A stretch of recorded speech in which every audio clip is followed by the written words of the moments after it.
What's up guys, Houndish here, and today we're going to jump in and talk about the new Pinnacle weapons coming in Season 5 with some useful tips and things which you'll want to know about when going after these weapons. So I'm actually going to be away for a couple of days early next week when Season 5 starts, so I figured I'd break some of this stuff down now, but there are also some things you can do in the game right at this current moment which are going to help you, especially if you want to go after the PvP reward. But remember, we do get access to these Season 5 weapons before Black Armory actually launches on the 4th of December, so some folks will probably want to grind them out immediately. If you want to take it a little slower, then absolutely, there is no rush. But I'm going to break down some tips for all of these weapons, some items that are going to make these quests easier, as well as some things to know about the quest steps themselves. So of course, we are getting 3 new Pinnacle weapons, one for the Crucible, one for Vanguard, and one for Gambit. We're going to speak about the Crucible weapon first though, and that's because right now in the game, there's a weapon you can earn, which is really going to help you out if you want to go for the new Mountaintop grenade launcher in PvP. And that would actually be the Malicious Birthright grenade launcher that you can pick up in the Lake of Shadows Nightfall. But first, let's talk about the quest steps for this weapon. So you'll need to get 750 total points, and kills are worth 3 points in the non-competitive playlists and 10 points in the competitive playlists. You'll also need to get a bunch of multi-kills with grenade launchers, but then you'll need to earn calculated trajectory medals. The description for this medal is, in a single life, defeat 3 opponents with grenade launcher final blows. And you'll need 100 total points for this, so if you do this in non-competitive playlists, essentially you need 100 medals, whereas if you do it in comp, you'll actually earn 4 points every time that you get one of these medals. So this quest is absolutely going to be a bit of a grind, and that's why the Malicious Birthright this week is a really good option. I was actually going to make a video a couple of days ago, but I was beaten to it by Astacross, so you should definitely check out. He'll absolutely have some good tips for this once the quest drops this week. But Malicious Birthright is really good because it actually goes in the primary kinetic slot. We've spoken about it before, and you can pick it up in Lake of Shadows, the Nightfall that'll be available until next week's reset. And one of the reasons this thing is pretty potent is of course the availability of ammo, and the fact that it goes in the top slot, so you can keep things like Luna's Howl, any other good energy hand cannons that you want to use. Remember, you may be playing in comp here as well, so you're going to want to win games because you'll also need to hit Fabled at the end of the quest. So having a decent setup here is going to be somewhat important for sure. But on the Malicious Birthright, you're probably going to want to look for proximity grenades, or indeed spike grenades. Of course, proximity makes it a lot easier. Those grenades actually detonate when they're close to a target. The ease of use with proximity grenades is absolutely there, although it is a little bit more inconsistent, whereas spike grenades actually ups the blast radius. So if you're able to direct hit with spike grenades, you will get much more consistent one-hit kills, and you do actually need the kills to progress with the quest. Another good bonus you could run on Malicious Birthright would be Ambitious Assassin, because when you make kills with that, it will actually overflow the magazine, so you can actually get 2 grenades in the mag, which is going to be huge for making kills. So Malicious Birthright is going to be one of the top tier options in order to run this quest. We've got a couple more days to try and pick one up, and if this quest is what you're interested in, then this is going to be super useful. Some more good tips though, you could potentially run the double grenade launcher kind of strat, so you could have Fighting Lion or something, which is also generally a decent option for this, but then pair it with Malicious Birthright, so you could prime targets, switch weapon, and then finish them off. So it'll certainly help to get those grenade launcher kills. But also in the heavy slot, don't forget we've got things like Play of the Game, Edge Transit, you can get some pretty good rolls on those. Colony, I feel like, is going to be absolutely everywhere. And also Prospector will be an interesting option there too. But before the quest actually drops, I think those are about the best tips I could give you. Absolutely try and get a really good roll on Malicious Birthright. Having that ability to pair it with some of the top tier weapons in the game is absolutely huge for winning games in comp, but also Malicious Birthright has the potential to be the most consistent option you'll have outside of heavy grenade launchers.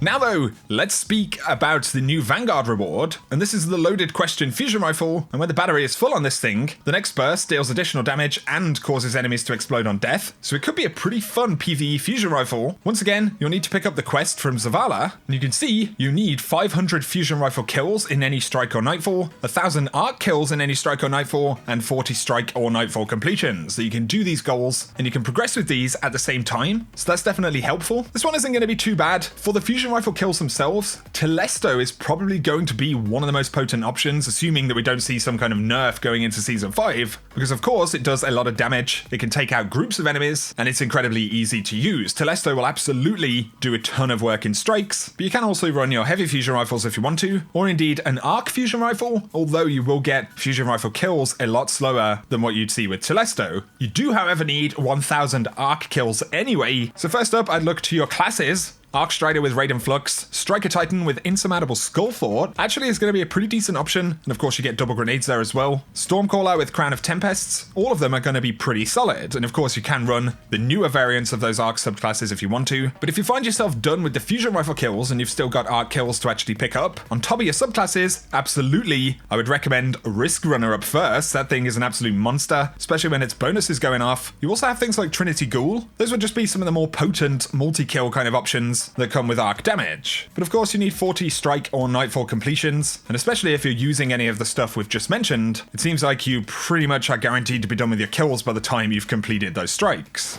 Finally, we have Gambit. Now this requires a lot of auto rifle kills. So you need to pick up the quest from the Drifter first. You need 500 auto rifle kills, 100 auto rifle multi-kills, 150 challenging enemies defeated, as well as 40 Gambit matches completed. You can once again work on all of these at the same time, and the tips here are a little bit more basic. I recommend that you find an auto rifle you actually like first. We've got things like Hazard of the Cast in year 2, as well as Tiger Spite. They're both very top tier options. Another shout would be that Trace rifles will possibly count towards these steps, because sometimes they do count for auto rifle objectives, but I can't promise you that will be the case. If it is the case though, things like Prometheus Lens, Wave Splitter are going to be pretty nice. But outside of that, you also have options like Sweet Business, and then you've got your armors, so Actium Warrig if you're on a Titan. Considering you need to do all of these kills in Gambit, you can run double auto rifles if you want to, although if you really care about winning, I don't necessarily recommend that. But of course your auto rifle bonuses on armor, increased ammo, unflinching aim, dexterity, and reload bonuses are certainly going to be worth looking out for on armor pieces when you go in for this quest. And let's not forget, the Gambit auto rifle does have Onslaught, so the weapon's rate of fire will increase as you stack Rampage. So Rampage and Onslaught are present on the weapon. Every time you get a kill, of course, you'll get 1 stack of Rampage. That will increase the rate of fire. And you can do that 3 times before you hit maximum DPS and rate of fire. But guys, those would be my tips for the new quests coming out in Season 5. The Strike and Gambit quests are relatively easy to get done. Definitely a bit of a grind, but nothing too challenging overall. I feel like the Crucible quest, however, is definitely going to be a solid grind, getting those medals at the end especially. But that's why things like Malicious Birthright, once again, there's just a couple of days to try and pick a good one of these up, so if it's something you're interested in, you are doing yourself a disservice if you don't try and get one. Although, with this being a new objective in the game, I'd imagine Bungie are definitely going to give us some decent grenade launcher options. We may also see new ones with the DLC as well. So guys, I hope it has been useful. If it has, a like below is very much appreciated. If you have any tips for other players, let us know down in the comment section. Let's try and help each other out. But if you're new to the channel, you want to keep up to date with everything related to Season 5, Black Armory, all of the news, content, guides, and more, then be sure to hit subscribe, turn on notifications so you don't miss out on anything. But for now, whatever you guys do, I hope you have an awesome day.